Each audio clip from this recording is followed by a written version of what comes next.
There's a version of you that trusted the wrong person with the right information. You shared your plans before they were finished. You showed your pain to the person who caused it. You let someone see exactly how much their opinion of you mattered. And what happened next taught you something you couldn't unlearn. You weren't naive. You simply didn't know the rules. Friedrich Nietzsche spent his life studying the invisible architecture of human power. What strengthens a person, what exposes them, and what certain people will do the moment they sense a gap in your armor. In this video, you will discover the 4 things Nietzsche believed you should never reveal to anyone. Number 3 is the one that most people expose every single day without realizing it is costing them everything. 1. Your plans before they are complete.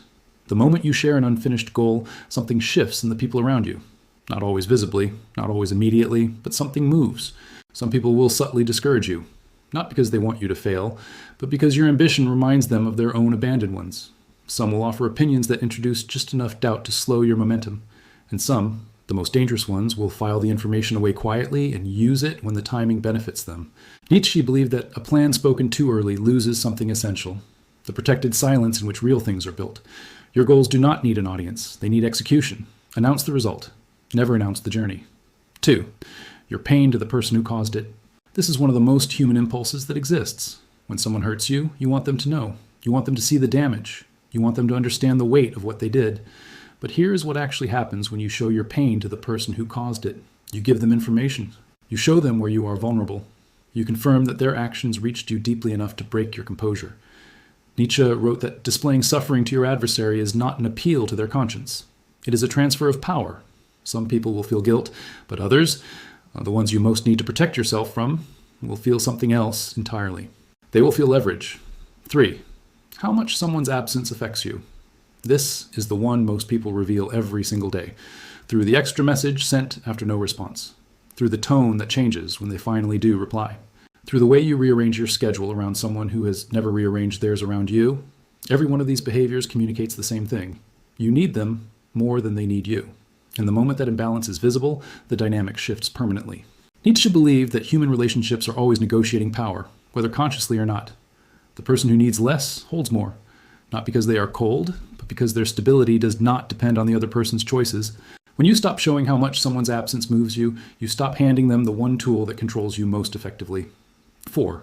Your financial reality. In either direction. Struggling financially and letting it show invites a particular kind of treatment. People make assumptions about your judgment, your discipline, your future. Opportunities quietly route around you.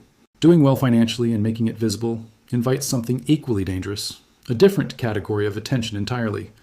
People begin calculating. Relationships that felt genuine develop a subtle new texture. Requests arrive dressed as favors. Nietzsche was deeply aware of how money functions as a social signal and how both its absence and its presence change the behavior of those around you.